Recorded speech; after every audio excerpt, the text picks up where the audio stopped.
제6의 대멸종 사건이 벌어지고 있다. 그동안 지구에 어마어마한 대멸종 사건이 영어로는 mass extinction이라고 하거든요. 5번 정도는 있었던 걸로 저희들이 파악합니다. 가장 최근에 있었던 게 6,500만 년 전에 카리브해에 거대한 운석이 떨어지면서 그게 기후변화를 일으키고 공룡들을 싹쓸이해 갔던 사건. 그게 6,500만 년 전의 일이었고요. 근데 안타깝게도 지금 또 그런 일이 벌어지고 있다는 겁니다. 우리가 지금 살고 있는 바로 이 시대에. 근데 지난 5번의 대절멸 사건과 지금 벌어지고 있는 제6차 대절멸 사건에 아주 다른 점이 하나 있습니다. 그 전에 절멸 사건들에는 동물들이 다 사라진 겁니다.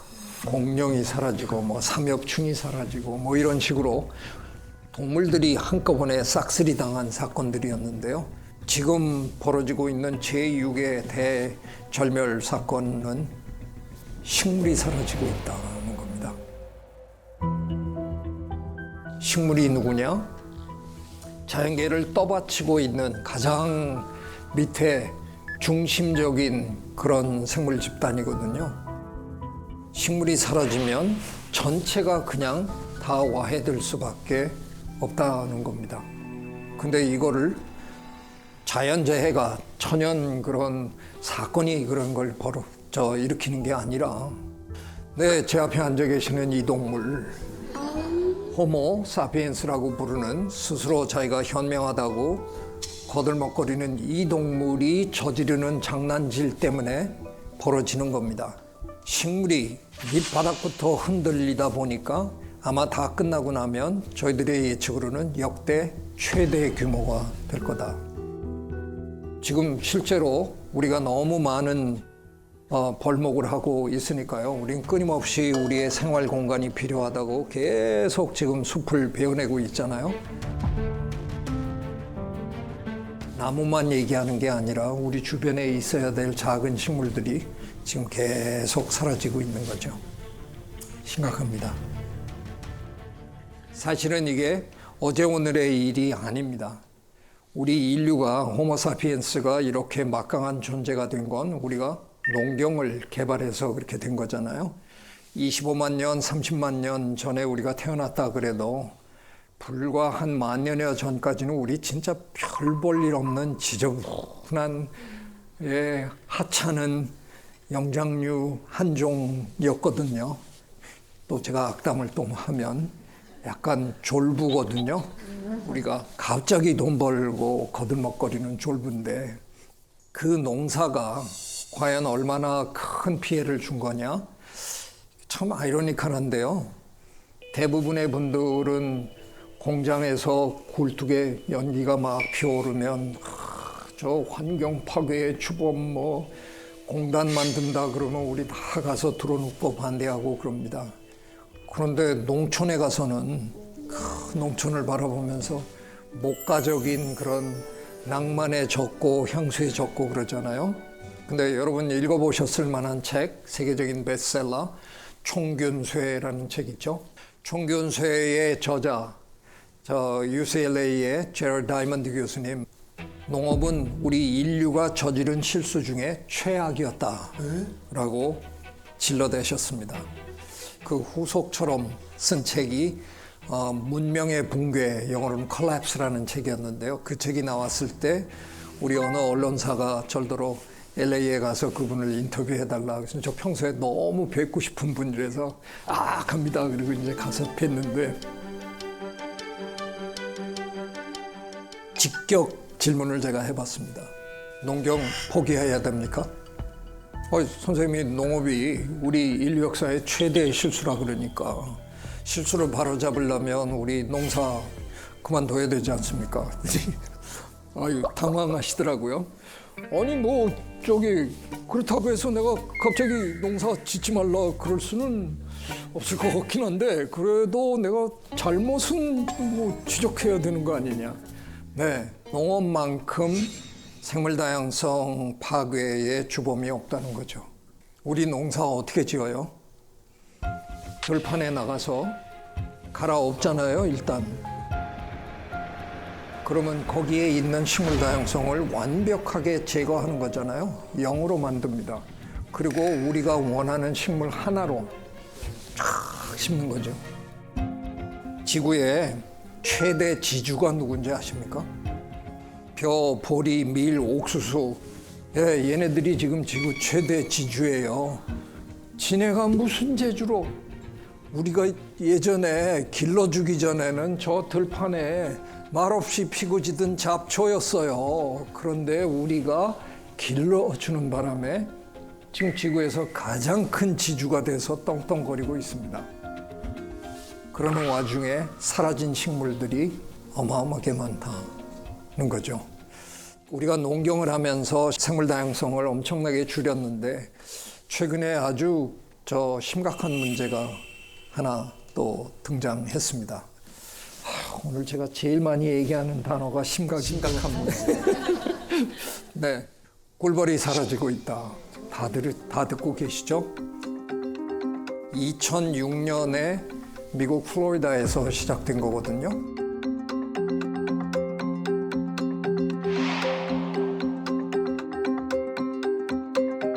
우리나라는 별일 없는 줄 알았는데 한 3, 4년 전부터 이제 심각해지기 시작했습니다. 이게 우리나라의 벌꿀 통의 숫자가 미국에서 기르는 통의 숫자랑 맞먹습니다.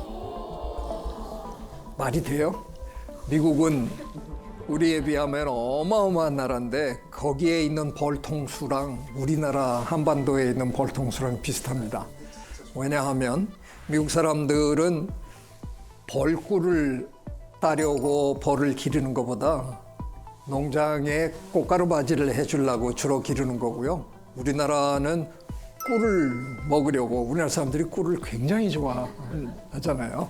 그래서 하기 때문에 그런데 그러니까 문제는 꿀벌이 사라진다고 해서 뭐가 그렇게 대수냐라고 생각하시는 분이 있다 그러면 꽃가루 바지가 필요한 작물이 있고 필요 없는 작물도 있겠죠. 근데 대부분이 필요한 작물입니다. 꿀벌 혼자서 작물의 80%를 지금 담당하고 있다는 겁니다. 전 토마토 인공 수정하거든요. 토마토인데. 직접 하세요? 네. 예. 베란다 안에 있는 애는 이렇게 붓으로 이렇게 해요. 그러니까 지금 이게 꿀벌이 만약 진짜 멸종하면 네. 그렇게 해야 되는 거예요. 맞아. 지금 중국에서는 이미 자연 씨처럼 사람이 하기 시작했습니다. 중국은 워낙 사람이 많으니까 그 거대한 농장에 수만 명이 들어가서 붓으로 지금 이렇게 하기 시작했습니다. 미국의 많은 대학들, MIT를 비롯해서 많은 대학에서는 지금 로봇 꿀벌 연구를 하고 있습니다. 꿀벌이 사라지고 나면 그 작은 꿀벌 로봇들을 풀어서 그들로 하여금 꽃가루를 옮겨줄 수 있게 하면 어떨까. 꿀벌 문제가 심각해지니까 미국은 지난 몇십 년 동안 정말 천문학적 예산을 투자해서 이 문제를 과학적으로 연구했습니다. 안타깝게도 뚜렷한 답이 없습니다. 벌이 사라진 이유를 아직 모르는. 꿀이 사라지는 이유를 굉장히 열심히 연구했는데 아직 잘 모릅니다. 제일 그래도 주범으로 드러난 건 역시 농약. 농약 때문에 그게 축적이 돼가지고 이제 한 군락이 완전히 무너지는 그런 일이 있다. 근데 그 농약을 쓰지 않는 지역에도 또 발생한 사건이 터지니까 이게 정답은 아니라는 거죠. 저는 약간은 경제학적으로 문제를 한번 풀어볼까 해서 혹시 꿀벌레 사회에서 어느 순간에 경제성, 타당성이 사라지면서 그냥 이거 해봐야 우리 손해인데 그리고 사라지는 게 아닐까. 꿀을 만들어 놓으면 뺏어가고 그래서 더 이상 일할 필요가 없다 이건. 아니 그동안 근데 우리가 뺏어 갔어도 그들은 자기 먹을 게 뭐 제법 충분했기 때문에 그냥 뺏기는 거 알면서도 우리한테 그냥 협조했을 것 같은데 지금은 제가 보기에는 자기들 먹을 수 있는 그 경제성 수준을 수준 이하로 떨어지기 시작하니까 그냥 포기해버리는 일들이 벌어지는 게 아닐까. 꽃가루가 바지가 필요한 작물의 80%가 사라진다. 그 문제가 심각한 겁니다. 꿀벌이 사라지면 식량 대란이 벌어지겠죠. 전쟁이 나지. 그죠? OECD 국가 중에서 식량의 자급률로 볼 때 OECD 국가에서 최하위입니다. 세계 113개국 중에서 우리가 한 39위인가? 근데 뭐 거기는 못 사는 나라 다 포함된 거고요. OECD 국가, 잘 사는 나라 OECD 국가 중에서 우리가 제일 열악한 나라입니다. 자, 우리나라 반도체, 뭐 스마트폰 이런 거 잘 만들어서 배 잘 만들어서 돈 잘 버는 나라잖아요. 부가가치가 상당히 높은 산업이겠죠.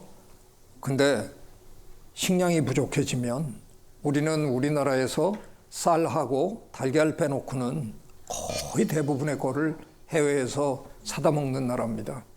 반도체 스마트폰 팔아서 돈 많이 벌어가지고 지게에다가 돈을 이렇게 싸질머지고 갑니다.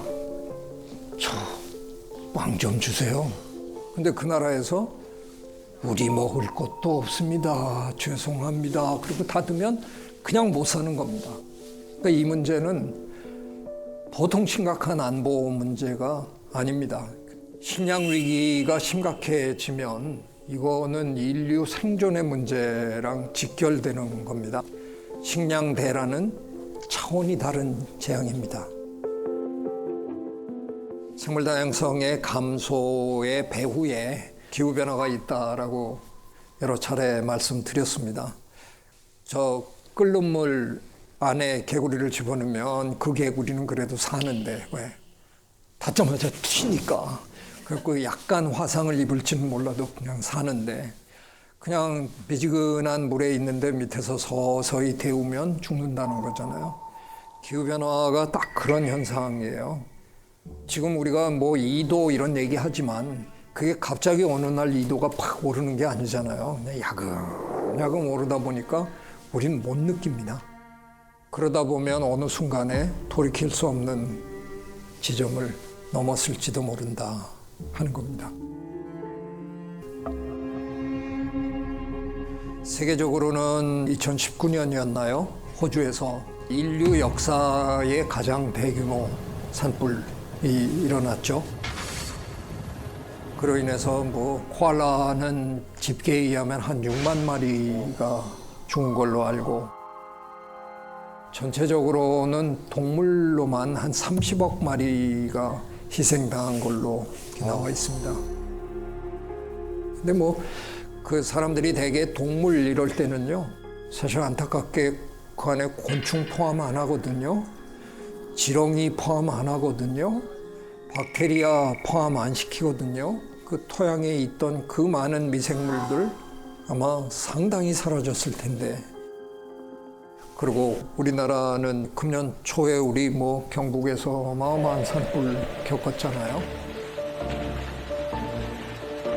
근데 우리나라는 앞으로 산불로 상당히 피해가 커질 것 같은 공산입니다. 왜냐하면 우리는 조림을 한 나라잖아요.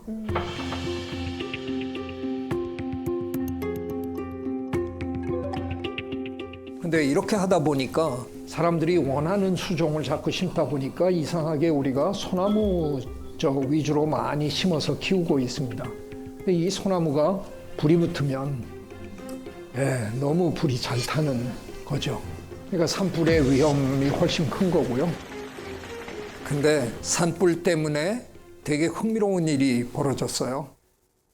96년에 강원도에서 어마어마한 산불이 있었잖아요. 굉장한 면적이 불에 탔는데 환경부랑 산림청이랑 합의를 못 봤어요. 이걸 어떻게 할 거냐. 산림청과 환경부가 산림을 대하는 태도가 아주 다릅니다. 산림청은 산에 있는 나무 이런 거를 재원으로 보는 거고요. 환경부는 생물 다양성, 기후 변화 뭐 이런 쪽으로 걱정을 해야 되는 겁니다. 그러니까 산림청은 나무 심어야 된다, 조림해야 된다 이런 쪽이고 환경부는 자연에게 맡깁시다. 뭐 이런데 근데 합의를 못 봐가지고 이게 절묘한 실험이 된 거예요. 환경부 쪽은 대조군이 된 거고 산림청 쪽은 직접적으로 개입해서 했으니까 실험군이 된 겁니다. 96년이니까 이제 거의 30년이 됐죠. 두 양쪽의 숲의 모양이 굉장히 많이 변했습니다. 너무 궁금하다 진짜. 오. 저 오른쪽이 산림청이 개입한 곳이고요. 왼쪽이 환경부가 개입한 곳입니다. 보건도 만만치 않은데요? 보기에는 산림청 쪽이 예쁘죠? 네. 만일 우리가 산림을 자원의 차원에서 보면서 수익을 창출해야 되겠다. 그러면 아마 이렇게 하는 게 좋을 수 있겠죠. 근데 수종이 너무 단순해서 생태계가 그렇게 건강하지 못해요. 그래서 산불에도 취약하고 그 안에 살아야 되는 여러 가지 동물들이나 뭐 곤충들 생물 다양성 차원에서 아직 굉장히 열악합니다. 그래서 그냥 겉모습만 녹색이라서 아름다울 뿐. 근데 이쪽은 언뜻 보면 뭐 쓸데없는 나무들이 많이 자라고 있는 것처럼 보이긴 하겠지만 침엽수와 화렵수가 골고루 섞여 있고 조림을 한꺼번에 하지 않았기 때문에 여기에 식물들은 키가 다 다르거든요. 큰 나무가 있는가 하면 아래 작은 나무도 있고 그러다 보니까 곤충들이 여기는 많이 들어와서 살 수 있고 다른 작은 동물들도 있고 그러니까 생물 다양성 차원에서는 이쪽이 탁월합니다. 산불이 나도 침엽수가 절대적으로 많은 게 아니기 때문에 화렵수가 어느 정도는 산불을 제어해 줄 수 있는 여러 가지 그런 요소도 있고 그래서 우리가 뭘 원하느냐에 따라서 사실은 다른 정책을 할 수가 있는 건데요. 적어도 이제 우리가 이런 일들을 지금 몇십 년 동안 했잖아요. 이제는 조금은 생물 다양성 차원에서 우리 산림 관리를 할 때가 된 게 아닌가 저는 이제 그런 생각을 합니다.